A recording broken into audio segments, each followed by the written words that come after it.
कुछ तो लोग कहेंगे, लोगों का काम है कहना। अमर प्रेम, राजेश खन्ना, शर्मिला टैगोर।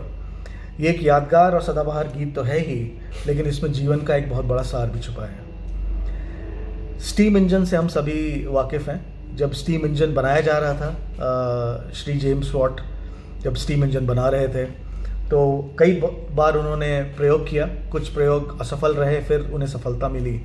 तो जब ये बना रहे थे तो लोगों ने पूछा कि आप ये क्या कर रहे हैं?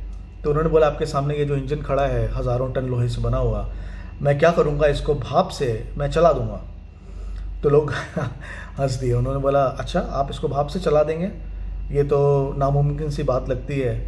उन्होंने बोला, कोशिश करते हैं, कोशिश करने में क्या हर्ज है। और रोज़ वो बंदे आ जाते थे, खाली थे काफ़ी, और वो बोलते थे, बॉस ये इंजन तो नहीं चलेगा। वो कहते देखते हैं। वो प्रयास करते, फेल होते, इम्प्रूव करते, प्रयास करते, फेल होते, इम्प्रूव करते। रोज़ आते वो कहते ये इंजन नहीं चलेगा, नहीं चलेगा, इंजन नहीं चलेगा, इंजन नहीं चलेगा, नहीं चलेगा, नहीं चलेगा। एक दिन इंजन चल पड़ा। जब दिन वो चल पड़ा तो फिर वो बंदे बोलने लगे, अब ये इंजन नहीं रुकेगा। तो कुछ तो लोग कहेंगे, लोगों का काम है कहना। लेकिन जब हम इन सब बातों को सुनते हैं तो हमारे मस्तिष्क पे इतना बुरा असर क्यों होता है? तो इसका जो राज है वो छुपा है हमारे आदि मानव रूप में। जब हम लोग जंगलों में रहते थे और गुफाओं में रहते थे, तो जितनी भी नेगेटिव जानकारी थी, मतलब ख़तरे वाली जानकारी जो हमें मार सकती थी, जैसे सांप कहाँ छुपा है, चीता किधर से आ सकता है, पानी का स्तर कब बढ़ेगा तो मैं डूब जाऊँगा, ये सारी बातें जानना ज़्यादा ज़रूरी होता था बाकी और बातों जानने से। तो हमारा मस्तिष्क आज भी वैसे ही काम करता है। जो कोई नेगेटिव चीज़ें हैं, हम उसको पहले पकड़ लेते हैं, उसको हम अपने दिमाग में चिपका लेते हैं। तो ये बायोलॉजी में निहित है, इसलिए ऐसा होता है हमारे साथ। तो हमको इसको बड़े ही सोच समझ तरीके से इसको जानना ज़रूरी है, और इससे दूर रहने की कोशिश करनी है, प्रयास करना है। क्या होता है कि जब हम इन बातों को बहुत ज़्यादा मानने लगते हैं, क्रिटिसिज्म को, फीडबैक को, राय को बहुत ज़्यादा नेगेटिव तरीके से लेने लगते हैं, स्पेशली जो हमारे बारे में अच्छी बातें नहीं हो रही हैं, तो क्या होता है, जो स्पीड से हम भाग रहे थे अपने काम के लिए, जिस स्पीड से हम सफलता की तरफ जा रहे थे, जो मोमेंटम हमारे पास था, वो रुक जाता है। तो अगर वो रुक जाएगा और फिर से आपको वो बनाने के लिए फिर से आपका बहुत सारा समय इसमें व्यर्थ हो जाएगा। तो ऐसी बातों पे कॉन्शियसली हमें ध्यान नहीं देना है। फिर आप ये देखिए कि ये कौन लोग हैं, कहाँ से आते हैं ये लोग जो हमें इतनी राय दे रहे हैं। ये देखिए, क्या ये हमारे शुभचिंतक हैं या ये सिर्फ राय देने के लिए आ रहे हैं? क्योंकि राय देना तो बड़ा ही आसान है। ये देखना चाहिए कि जब भी कोई हमें राय दे रहा है या हम राय दे रहे हैं, तो हम उसी समस्या को दोबारा बता रहे हैं या उसका कोई समाधान दे रहे हैं। Are we part of the solution और are we still part of the problem? तो इन लोगों पे नज़र रखनी बहुत ज़रूरी है। जैसे एक लड़के को कोरोना हो गया तो उसने अपने फूफा जी को फ़ोन किया, बट फूफा लोगों के लिए मैं कुछ नहीं कह रहा हूँ, एक ऐसी जनरली बात कर रहा हूँ। तो उसने बोला कि मुझे कोरोना हो गया है और मैं अभी अस्पताल में भर्ती हूँ। तो फूफा जी मतलब, हो ये तो अच्छी बात नहीं है, तो मेरे पड़ोस में एक लड़की है जिसको कोरोना हुआ है, कहो तो बात चलाऊँ।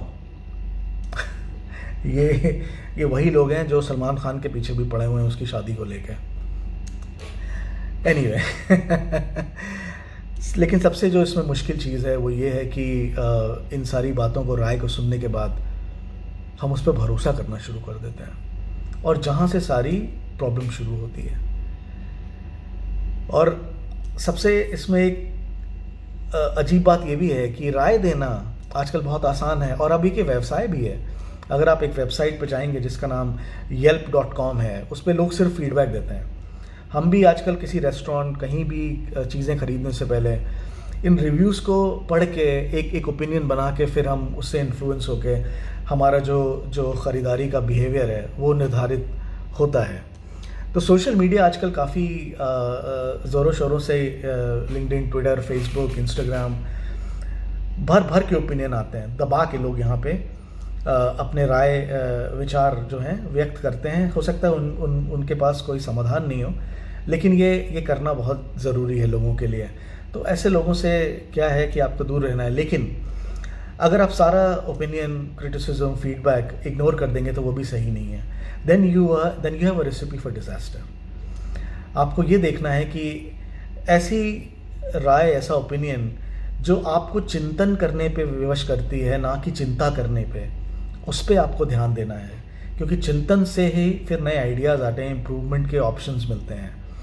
और हमारा जो मस्तिष्क है, रिमेंबर कि वो एक मसल है, जैसे कि बॉडी बिल्डर मसल को बार बार ट्रेन करता है मजबूत बनाने के लिए, वैसे ही हमें अपने दिमाग की मसल को बार बार ट्रेन करना पड़ेगा, विवश करना पड़ेगा इस और सोचने के लिए कि कैसे एक पॉजिटिव तरीके से सोचना है और उन चीज़ों को ग्रहण करना है जो कि हम जानना चाहते नहीं, बट जबकि हमें जाननी चाहिए। एक क्लियर डिस्टिंक्शन करना पड़ेगा between things that we want to know and that we need to know. उसके लिए क्या है, सवाल पूछने बहुत ज़रूरी है। हम कुछ चीज़ सुनते हैं, सवाल नहीं पूछते, उसको मान के बैठ जाते हैं और फिर सारा काम गड़बड़ हो जाता है। तो ये जो टी शर्ट मैंने पहनी है, ये महानुभाव का नाम श्रीमान शे गुवेरा, ये क्यूबा में थे। ये सवाल बहुत करते थे और आजकल जैसा माहौल बन रहा है उसमें सवाल करने पे लोगों को ज़्यादा प्रोत्साहित नहीं किया जा रहा। तो ये इनके बारे में आपका होमवर्क है कि आप इनके बारे में पढ़ें और सवाल करें, जिससे कि आप विवश ना हो चिंता करने में, बट ऐसी चीज़ें करने में जो चिंतन में आती हैं। अगेन इनका नाम शे गुवेरा है, क्यूबा एक राष्ट्र है, वहाँ के ये थे। तो आप इन पर रिसर्च करें। और कुछ तो लोग कहेंगे, लोगों का काम है कहना, उस पर ध्यान मत दें आप।